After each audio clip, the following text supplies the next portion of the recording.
A breast cancer survivor, Mistress Tessa Johnson, shares her story in this report. I was first diagnosed with breast cancer in December of 1998. Tessa Johnson of Tugberg Park, New Amsterdam, was diagnosed with stage 2 breast cancer 21 years ago. For anyone who is diagnosed with cancer, there is always a lot of emotions that rush through their body. With Mistress Johnson, it was no different. At that time, I was in disbelief. I was worried because I was only 33 years old. I was married and I had no children. At first, the first thing that came to me was that I'm a woman, I'm a married woman, I'm a childless woman, and at that time I was thinking I would have had to go through my whole life being childless. Like, that was my main concern. I was forming my faith, knowing that I can be healed, because the doctor said I had a 80% chance because it was at stage 2. But my concern was that I was young, I had a good husband, and then one of the things that the doctor said was that don't try to get pregnant, because my cancer was being forced, or I was overproducing estrogen. And we all know what estrogen is. Estrogen helps with your menstruation, and it helps with producing breast milk. Even though she was relaying events that transpired many years ago, she couldn't help but get a bit emotional during the interview. Before she was diagnosed with cancer, she was told that she just had a non-cancerous lump in her breast. After 1 week of finding the lump, I visited the hospital. That's the whole hospital, New Amsterdam Hospital, and they gave me a date. I did a surgery, not like a lumpectomy. They took the lump out, and they said it was something called fibroadenoma. It was harmless. I did that surgery in December of 97. When Mistress Johnson thought things were better, that's when this happened. In March of 98, I found another lump.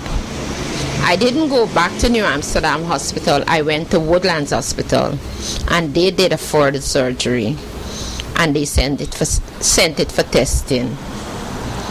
The results took a while to come back, and by May of the same year, the incision wasn't healing. It was oozing, and the breast started to swell. So in July of that year, Dr. Walter Chin and Dr. Lee, they were the doctors that were treating me. They told me at that time that they thought it was cancer, and that I should seek medical attention overseas, because Guyana at the time, we didn't have an oncologist, so I had to seek medical attention overseas.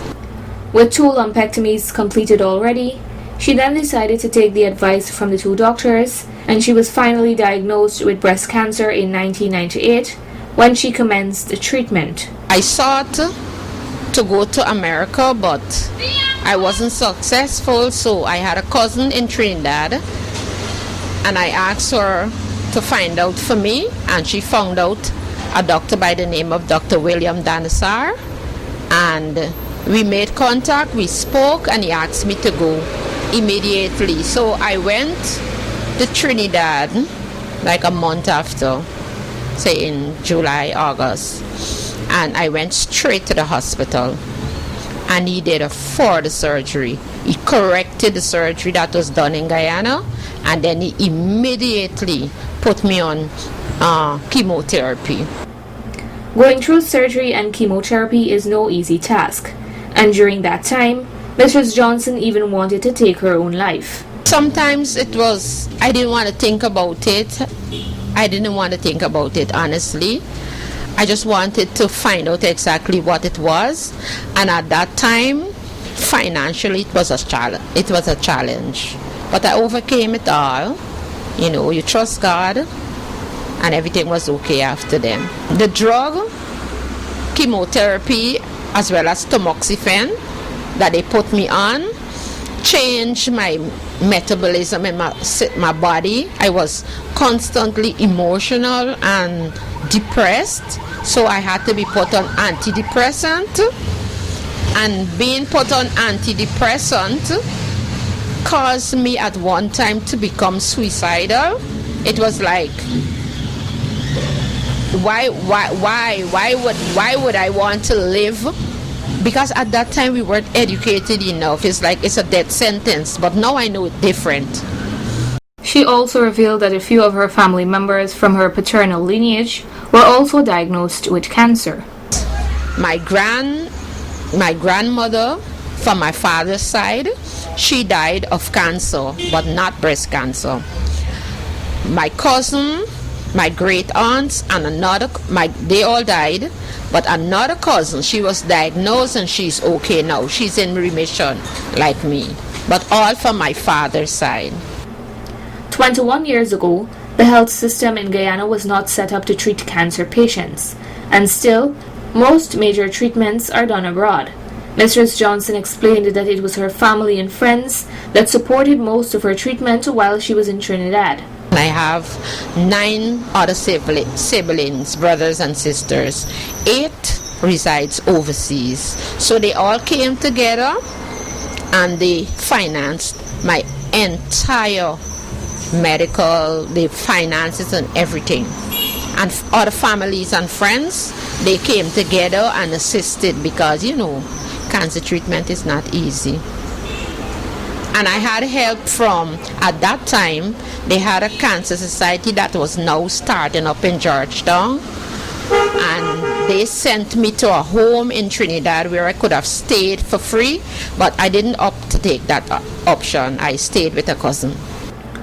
After treatment, she returned home where she took some time to readjust to her life. She later joined the Cancer Society Berbice chapter, where she is now the secretary. It's my passion.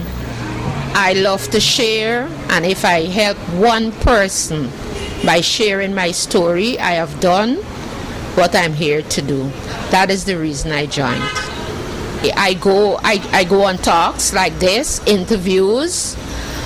We've reached out to kids that their parents died from cancer. We help them monetarily or with whatever help, just talking to them, just visiting them, asking them how they are and so on. And that's what we do.